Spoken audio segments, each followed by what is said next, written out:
So I'm back. LA heat wave. Yay! I get to do idle pleasures. So I thought today I would share my vintage book collection, which I inherited when I bought this old place that was built in 1888. Barn was collapsed. Somebody had a book collection and actually photography too. So there was some really cool stuff back there. Everybody was telling me to throw it basura, throw it in the trash. I love history. I love old things. I spent the time. I went through it all. Most of it was ruined, but I found a lot of gems. And this was, judging by the names, and I figured out that this used to be a wealthy Jewish neighborhood. And gotta love the Jews. He had an amazing book collection. And it was Eastern philosophy and really unique stuff for what I thought for that era. This is the stuff that's not really worth that much because it's in bad shape. So I pulled it out, but I have some under lock and key that are actually worth some money. Let me introduce to you book number 1, The Life, Power, and How to Use It by Elizabeth Towne. 1908, signed, this one is signed by the author, which is really super cool. And I can't find that part right now. Oh, there we go. Signed by the author. Like, how cool is that? This is Eastern philosophy too. So that one I keep under plastic. I have even, somebody did a lot of needlepoint. Women back then of the upper class were expected to sit around and do needlepoint, I guess. I don't do needlepoint. But I keep it because I think the ads in here are so cool. And this is from the 1900s, January 1900, volume 13. Some of it is in really bad shape and I can't even bear to throw that out. This is from the Freemasons Society, the early 1900s, Eastern philosophy stuff. Very cool. And then this, really bad shape.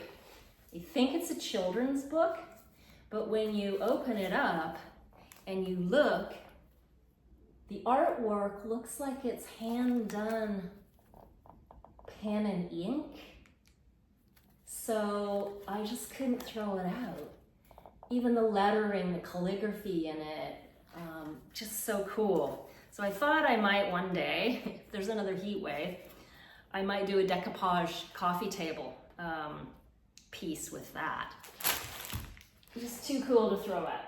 So today's selection sounds like an innocuous title, The Story of Atlantis by W. Scott Elliott, but most of these books are not marked. This one happened to have a little piece of paper in it. I didn't put that in there. And a little red mark.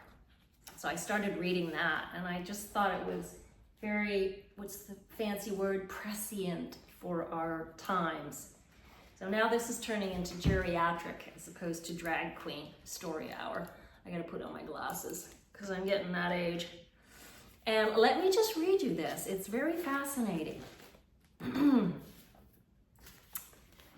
Laborious as the task has been, however, it will be recognized as amply repaying the trouble taken by everyone who is able to perceive how absolutely necessary to a proper comprehension of the world, as we find it, is a proper comprehension of its preceding Atlantean. There we go. I don't know why I have problems saying that. Like the island of Atlantis, right? Atlantean phase. Without this knowledge, all speculations concerning ethnology are futile and misleading. The course of race development is chaos and confusion, without the key furnished by the character of Atlantean civilization and the configuration of the earth at Atlantean periods. Geologists know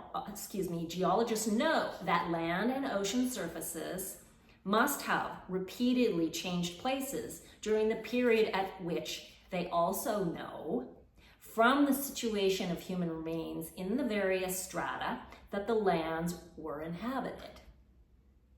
And yet, for want of accurate knowledge as to the dates at which the changes took place, they discard the whole theory from their practical thinking and, except for certain hypotheses started by naturalists dealing with the southern hemisphere, have generally endeavored to harmonize race migrations with the configuration of the Earth in existence at the present time. In this way, nonsense is made of the whole retrospect, and the ethnological scheme remains so vague and shadowy that it fails to replace crude conceptions of mankind's beginning. This is why history is so important, which still dominate religious thinking and keep back the spiritual progress of the age. The decadence and the ultimate disappearance of the Atlantean civilization is in turn as instructive as its rise and glory. But I have now accomplished the main purpose with which I sought to leave to introduce the work now before the world, with a brief prefatory explanation. And if its contents fail to convey a sense of its importance to any readers I am now addressing, the result could hardly be accomplished by further recommendations of mine. You morons, is basically what he's saying. Really fascinating. Now, I've got older ones that talk biblical almost too on Eastern thinking. And those, it's just the same old problems that humanity over and over addresses. So that's my reading for today. Thank you for watching.